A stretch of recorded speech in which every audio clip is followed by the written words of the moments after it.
Mesdames et messieurs, bienvenue sur TPT+. Ensemble, partageons l'information.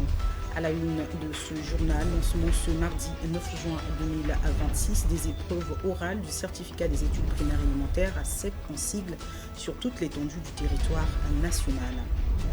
Le Congo-Brazzaville célébrera le 10 juin la journée de la Concorde nationale en commémoration de la fin historique de conférence nationale souveraine qui s'est déroulée du 25 février au 10 juin 1991.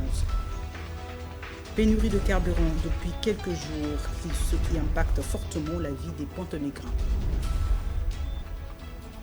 Voilà l'essentiel des titres, à présent le journal.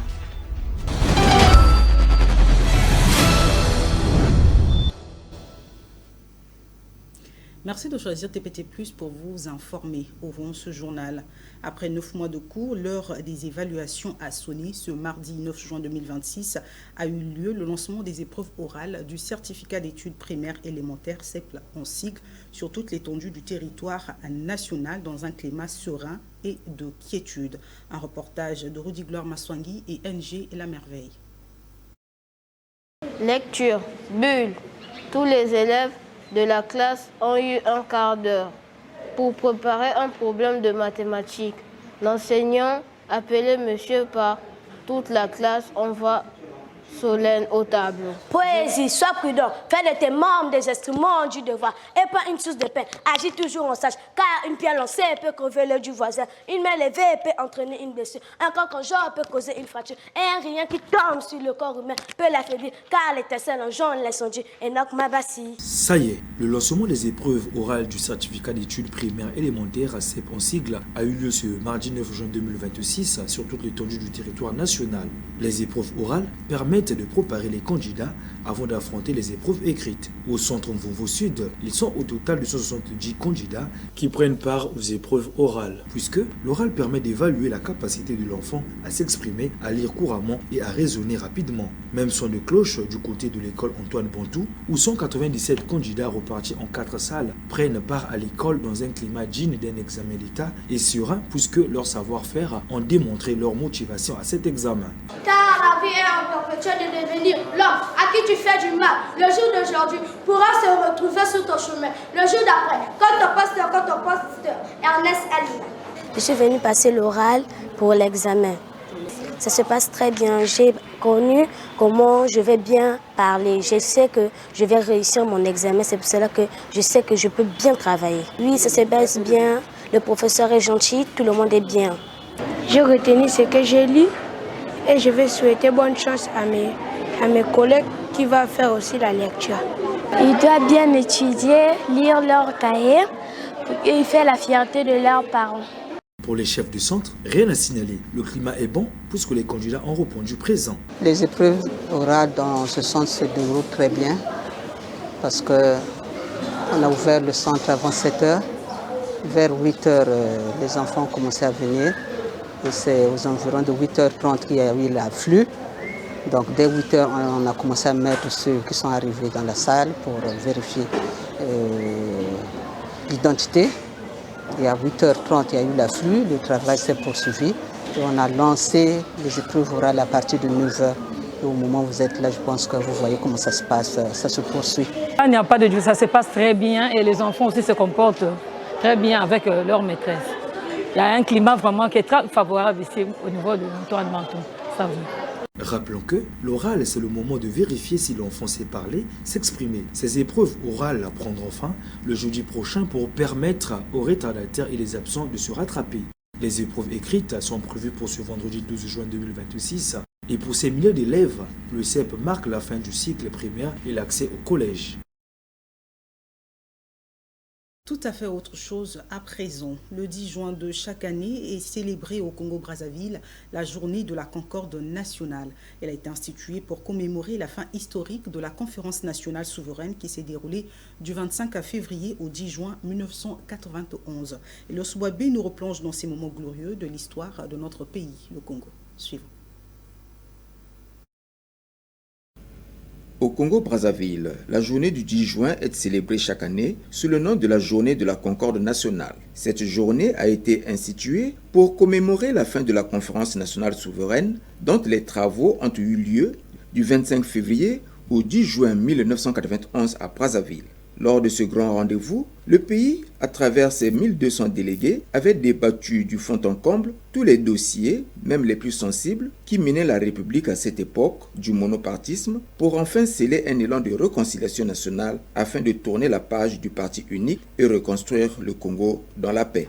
Des décisions clés ont été adoptées pendant la conférence nationale souveraine telles que l'abolition de la République populaire et le rétablissement du drapeau tricolore et l'hymne national originel. Cette page de l'histoire de notre pays reste gravée dans la mémoire de certains citoyens qui ont suivi les débats à la radio et comme à la télévision, même si d'autres ignorent la portée de cette journée qui a conduit le Congo vers la démocratie. Le 10 juin, donc c'est un événement pendant la conférence nationale.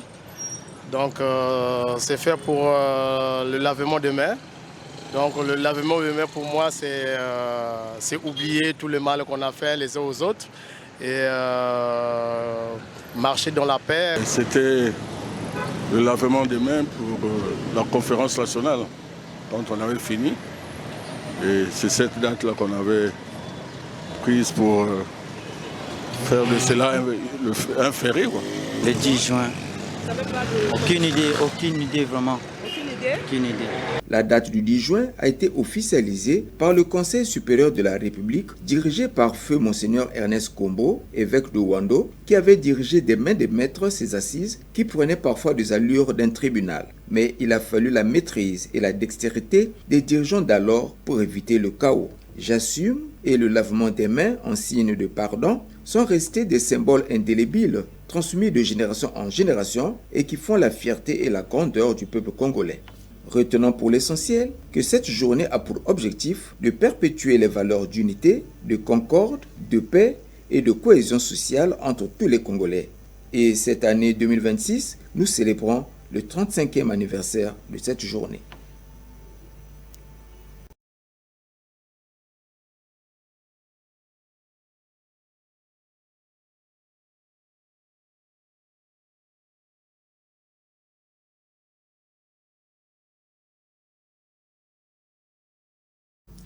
Ce 9 juin, les stations-service de Pointe-Noire font face à une pénurie de carburant sans précédent.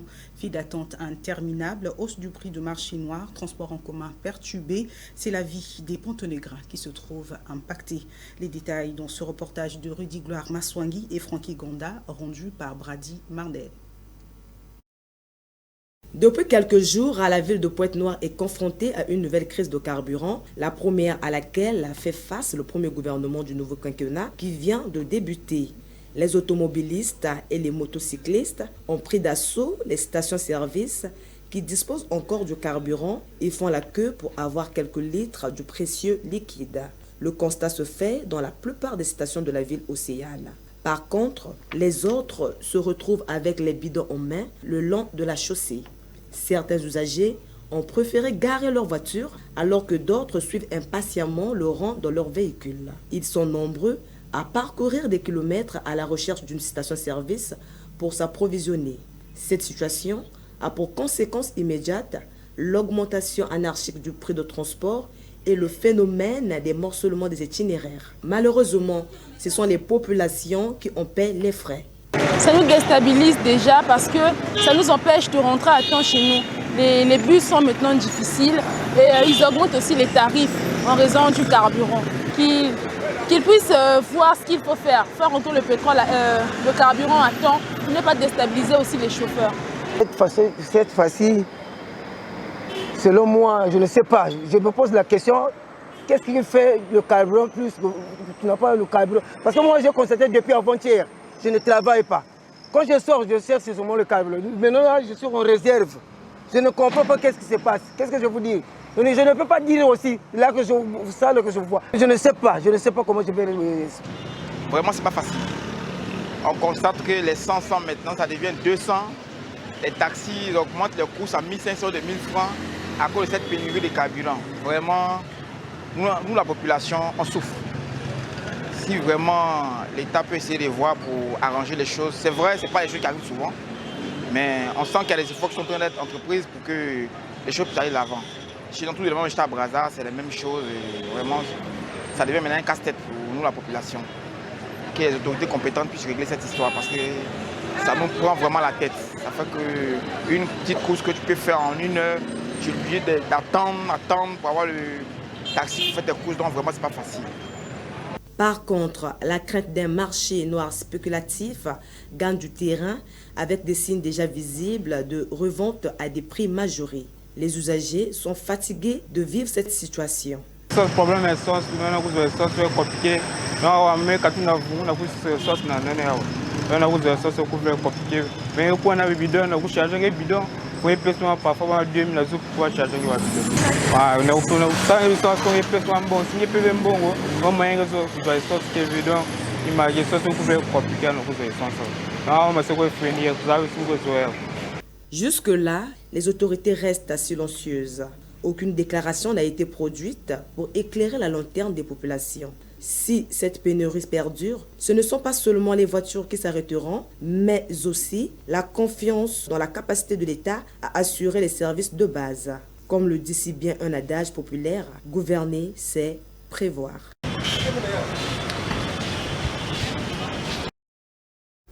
Les 100 pointes noires pour Ouesso, où plus de 60 planteurs de cacao, victimes de la dévastation de leurs champs par des éléphants des districts de Sembé et Mbala, ayant sous une assurance au préalable, viennent de bénéficier des indemnisations octroyées par VVF Éthique avec le concours de People Powering Biodiversity PPB en sigle. Un reportage de Blaise Ebika.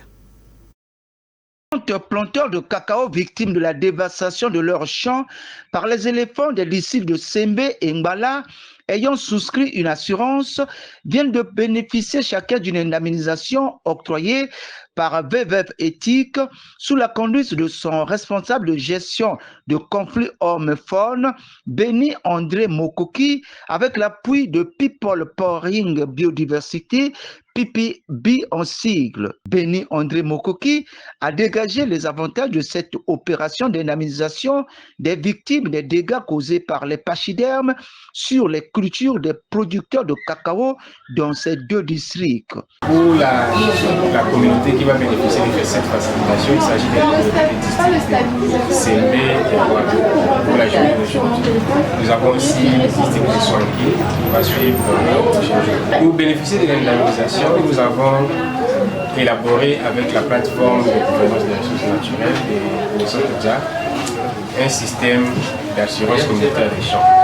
Une fois la personne désireuse de protéger son champ souscrit à l'assurance, après dévastation, les services habilités qui sont du ministère de l'Agriculture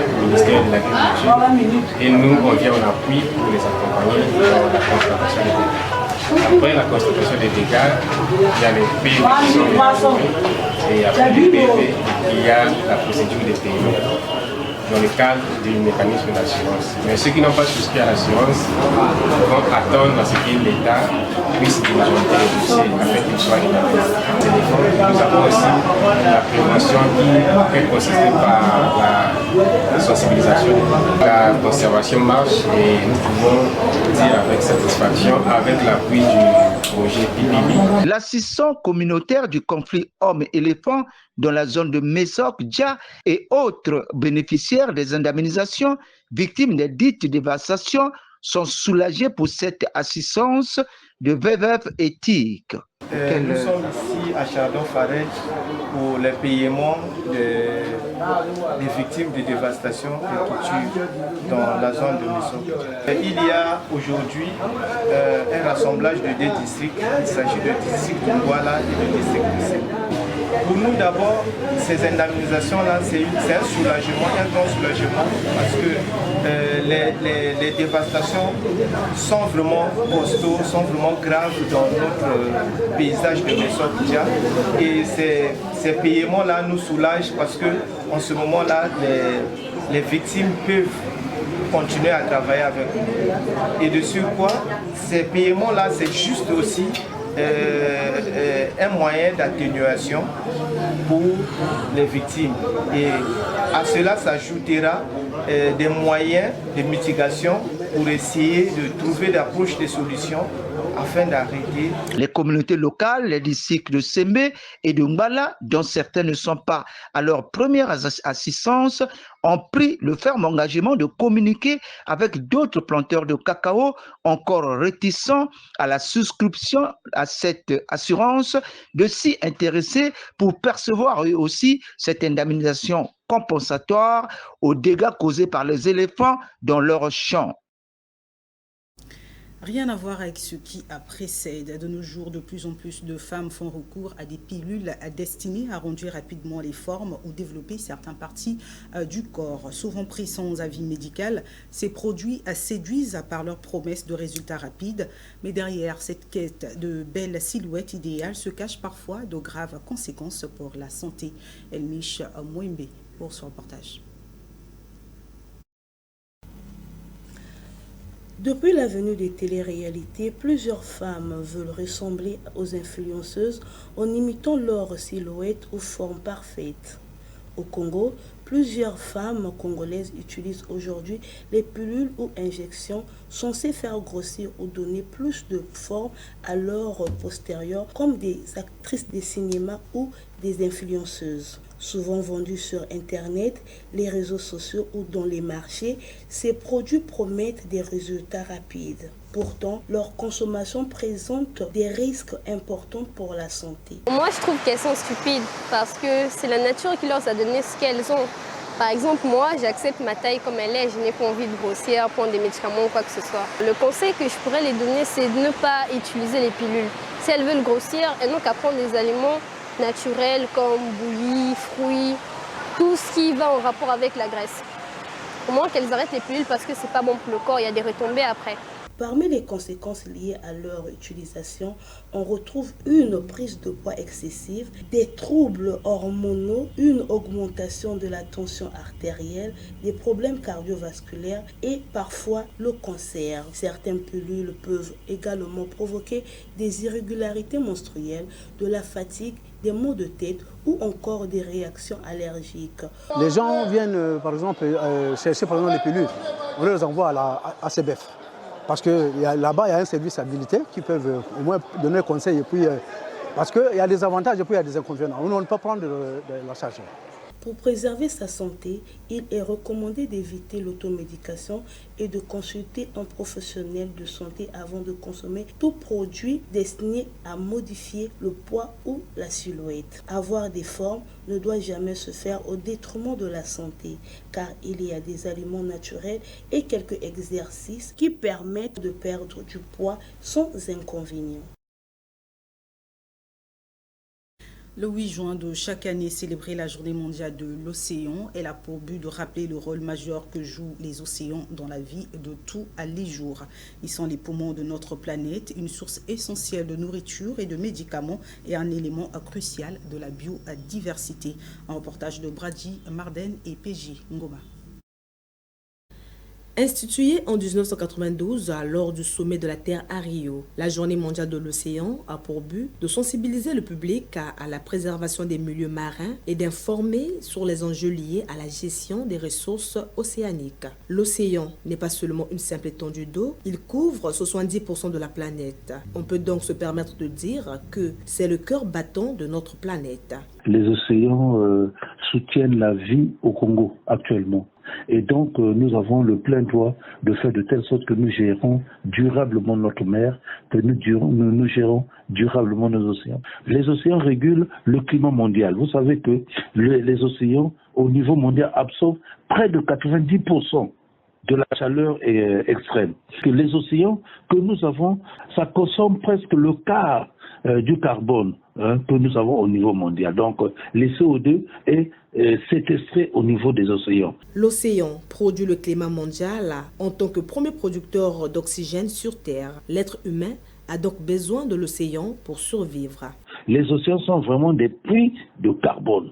Et ensuite, nous savons que les océans, c'est le poumon de la planète, parce que les océans produisent plus de la moitié de l'oxygène que toi et moi, que vous et nous respirons. Donc, s'il n'y a plus d'océan, c'est sûr que la vie sur Terre va connaître un grand problème parce que nous avons besoin d'oxygène pour vivre. L'océan nous permet de nous nourrir car il est source de protéines pour plus d'1 milliard de personnes dans le monde. Il est un moyen de transport intercontinental. Avec les forages existants, l'océan peut être aussi la clé de l'économie d'un pays. Au-delà de sa beauté visuelle, la côte des océans permet d'avoir des activités nautiques comme le sport aquatique, les pique-niques, détente, comme nous l'atteste Gracia Okabandé. Le but de notre venue, c'est de nous divertir. On aime bien la plage, c'est la nature, et puis on aime bien ramasser les coquillages, c'est un peu beau, on peut en faire des souvenirs. Et on est aussi venu pour prendre des photos.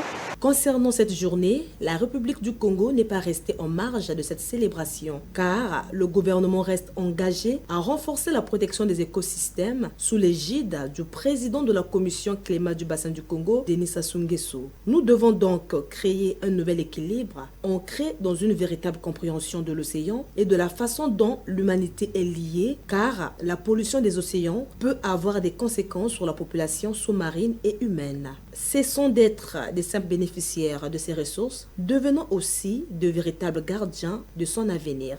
Vive les océans! À Pointe-Noire, il n'est pas rare de croiser des personnes souffrant manifestement de troubles psychiatriques abandonnées à elles-mêmes dans les rues. Une réalité dérangeante qui interroge autant la prise en charge sanitaire que la capacité de la société congolaise à protéger les plus vulnérables. Un reportage de Prince Charlie Chikaya et Pédjingoma. Ils marchent seuls, parfois pieds nus, souvent désorientés. Certains fouillent les poubelles, d'autres parlent dans le vide. Les cas les plus extrêmes montrent des hommes et des femmes déambulant partiellement, voire totalement, dénudés au milieu des espaces publics. Une image qui choque, mais qui semble progressivement s'installer dans le paysage urbain congolais. Pourtant, derrière chaque silhouette errante se cache une histoire humaine, une maladie mentale non prise en charge, une famille dépassée, une rupture sociale ou simplement l'absence d'un système capable d'assurer un suivi durable aux personnes souffrant des troubles psychiatriques. Le problème dépasse largement le cadre de la simple assistance sociale. Il relève de la santé publique. Car lorsque des malades mentaux deviennent visibles uniquement parce qu'ils errent sur les grandes artères de nos villes, c'est tout le système de prise en charge qui apparaît défaillant. La situation de ces hommes et femmes rappelle qu'une politique sanitaire ne se mesure pas uniquement au nombre d'hôpitaux construits ou aux équipements inaugurés. Elle se mesure aussi à la manière dont une nation traite ses citoyens les plus fragiles. Longtemps reléguée au second plan, autrement dit comme ménagère, aujourd'hui la femme s'affirme à travers plusieurs domaines, notamment le commerce. Tout le monde ne cesse de dire que la femme joue désormais un rôle important dans la société. Les précisions dans ce reportage d'émission aimée rendu par Monica Ruthben. Dans la société africaine, la femme occupe une place très importante. Autrefois considérée principalement comme responsable des tâches ménagères et de l'éducation des enfants, elle joue aujourd'hui un rôle essentiel dans plusieurs domaines, notamment dans le commerce et donc dans l'économie. Le commerce est devenu pour beaucoup de femmes une activité lucrative qui leur permet non seulement de subvenir aux besoins de leur famille, mais aussi de contribuer au développement de leur communauté. Ainsi, il est légitime de se demander quel est alors l'impact de la femme dans le commerce pour le développement de la société. Tout d'abord, la femme commerçante participe activement au soutien économique de sa famille. Grâce à ses activités commerciales, elle génère des revenus qui permettent de payer la nourriture, de régler la scolarité des enfants, les besoins médicaux et d'autres besoins essentiels, comme le signifie cette commerçante. Avec mon commerce, je prends soin de mes enfants. Si mon mari est en manque, je peux mettre la main à la pâte. Le commerce est très important. Elle m'empêche de demander ça et là. Je peux en manquer plus, mais j'aurai quand même un peu. En cas de maladie de mes enfants, je peux subvenir aux soins médicaux de ma famille. Les marchés sont largement animés par les femmes qui vendent les produits artisanaux et autres marchandises aux acheteurs. Leur participation dans ce domaine favorise également la circulation des biens tributaires du développement économique. Cependant, malgré leur participation au commerce qui favorise la circulation des biens et le développement économique, plusieurs femmes rencontrent encore des difficultés. Il n'y a pas d'évolution dans le commerce que nous faisons. L'argent ne circule pas, on ne comprend pas si les salaires sont payés ou pas. Par exemple, je suis là depuis 7 heures du matin jusqu'à maintenant, ça ne marche pas. Je souhaite changer de commerce parce que je suis une femme battante. Cela n'est pas facile. Le revenu n'est pas stable. Vraiment, ce n'est pas facile. Vraiment, ça ne marche pas. Le local me prend déjà la moitié de mon revenu. Avec des clients qui payent 1000 francs par colis, cela ne répond pas. Je suis debout dès 4 heures du matin pour gérer les camions. Je cherche à gagner plus, je n'arrive pas. Je préfère travailler pour un particulier afin de subvenir à mes besoins et je pourrais bien investir pour un commerce quelconque. Mais avec ce commerce-là, c'est pas évident. Avec la charge des enfants et des petits-enfants, vraiment, ça ne marche pas. En définitive, à travers le commerce, la femme occupe une place de choix dans le développement socio-économique du pays, en contribuant pour ainsi dire au bien-être de la population en général et de sa famille en particulier. Hors de nos frontières, plusieurs centaines de personnes enlevées par Boko Haram plus tôt cette année dans un village de l'État de Borno, dans le nord-est du pays, ont été libérées ce week-end, ont déclaré dimanche un sénateur et un responsable local de la jeunesse. Suivez.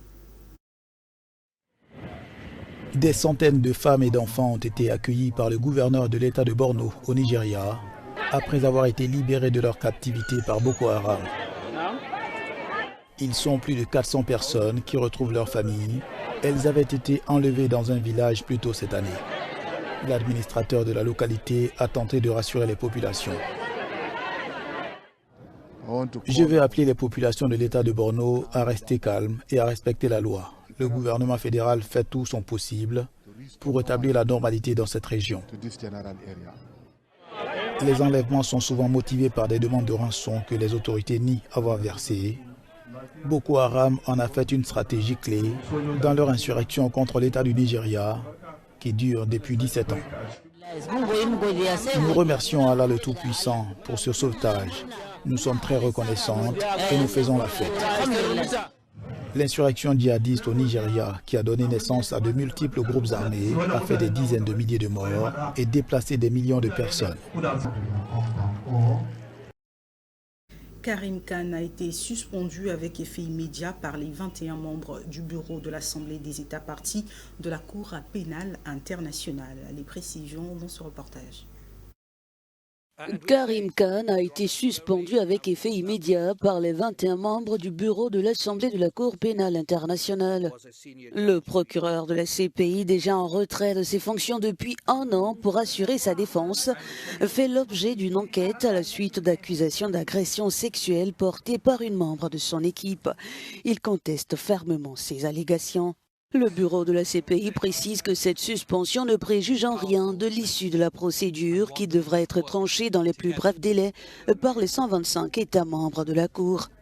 En mars dernier, un rapport établi par 3 juges indépendants et remis à la présidence de l'Assemblée de la CPI avait écarté toute responsabilité de Karim Khan, estimant que les preuves recueillies par les enquêteurs des Nations Unies étaient insuffisantes. Dans ce contexte, le procureur a été récusé du dossier visant l'ancien président philippin Rodrigo Duterte. En 2024, Karim Khan avait obtenu des mandats d'arrêt contre le premier ministre israélien Benjamin Netanyahou et son ex-ministre de la Défense pour la guerre à Gaza. Et enfin, plus aucun échange de tirs n'a été signalé ce mardi entre Israël et l'Iran, selon les états-majors des deux pays, même si leurs forces armées restent en état d'alerte. La calmie intervient après plusieurs jours de tensions accrues dans la région. Images et commentaires. Plus aucun échange de tirs ce mardi entre Israël et l'Iran, même si leurs états-majors restent en état d'alerte. Lundi soir, le commandement militaire iranien a publié un communiqué annonçant la suspension des frappes contre Israël. Une décision rapidement suivie selon des médias israéliens par une annonce similaire de l'État hébreu. Celui-ci dit avoir suspendu ses opérations à la demande du président américain. Le locataire de la Maison-Blanche, qui affirme être en bonne voie pour conclure un accord avec Téhéran d'ici 2 à 3 jours, a indiqué avoir demandé au Premier ministre israélien une cessation des hostilités. Sur le terrain, la situation demeure fragile. Israël poursuit ses frappes au Liban. La ville de Tyr et ses environs dans le sud du pays ont été ciblés. Bilan, au moins 8 morts selon les autorités. L'armée israélienne a appelé les habitants de ces localités à évacuer. Le quartier chrétien de la vieille ville, jusque-là épargné par les avertissements, s'est vidé de ses habitants. De son côté, l'Iran insiste pour que tout accord inclue le conflit entre Israël et le Hezbollah, tandis que Washington souhaite conclure le dossier libanais dans un second temps.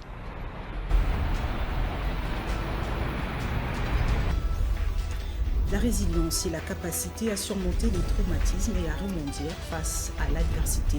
Vous l'avez compris, c'est la fin de ce journal. Merci pour votre fidélité. Excellente suite, surtout pour la télévision plus, la chaîne de l'Union.